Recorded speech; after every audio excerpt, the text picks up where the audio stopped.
Many people, when they hear the term cancer, often think about breast cancer, leukemia, prostate, but there are thousands of other cancers that not a lot of people are aware of.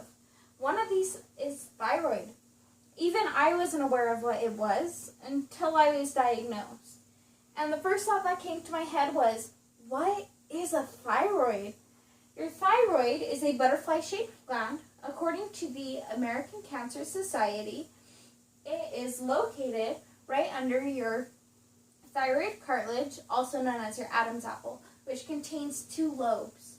When the thyroid becomes cancerous, there is a growth or mutation of cells that is also known as a nodule or a lump that causes the thyroid to act in an irregular manner, which can affect the body in a negative way.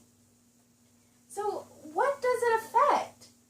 First of all, thyroid cancer, the first step is to get the thyroid removed. During this process, many patients go under a partial or a full thyroidectomy, which is the removal of the thyroid gland, which will affect the hormones, the sleep, the metabolism, and the thermoregulation. After your body not having a thyroid, it cannot produce the hormone thyroxine anymore. So your doctors will put you on a synthetic hormone replacement known as thyroxine, which is a small pill that you'll take daily for the rest of your life. This hormone, thyroxine, will affect you in many different ways. If you have too high of a dose, you will just feel so sluggish. You won't have the energy that you once had, and you will want to sleep for probably a week straight. On the other hand, if it's too high, you won't be able to sleep at all.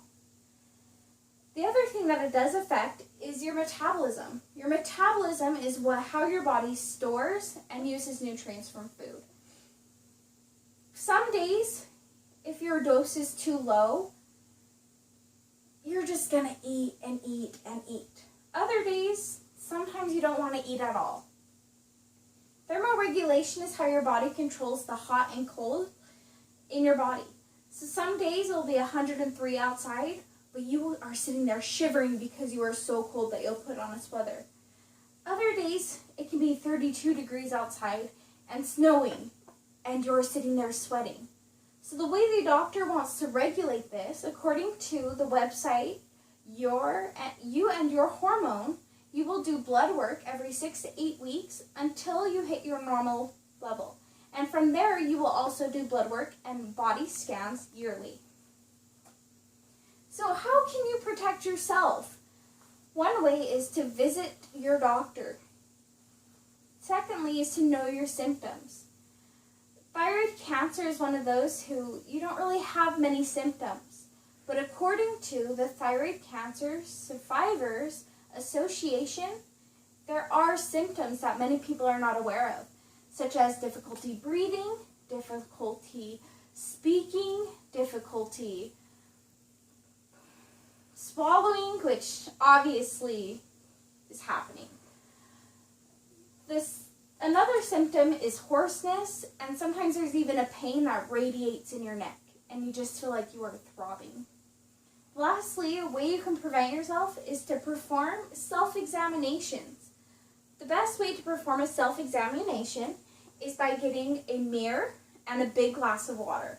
It sounds interesting enough, but if you extend your neck and take a big gulp of water and watch how your neck actually swallows, you can see if there's any abnormalities. You can tell if your swallowing is smooth or if it's kind of jolty. And from there, if there are some abnormalities, go to your doctor. Your doctor will then perform an exam similar to the one you performed at home. They'll have you extend your neck, put their hands on your trachea or your windpipe, and apply pressure. During this exam, they are looking for any abnormalities such as lumps, swollen lymph nodes, and other signs that can be problematic.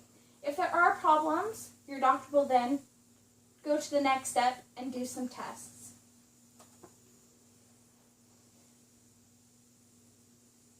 And perform some tests. So, what is a thyroid. It's a small butterfly-shaped gland that honestly does so much, and you don't even realize until you don't have one anymore.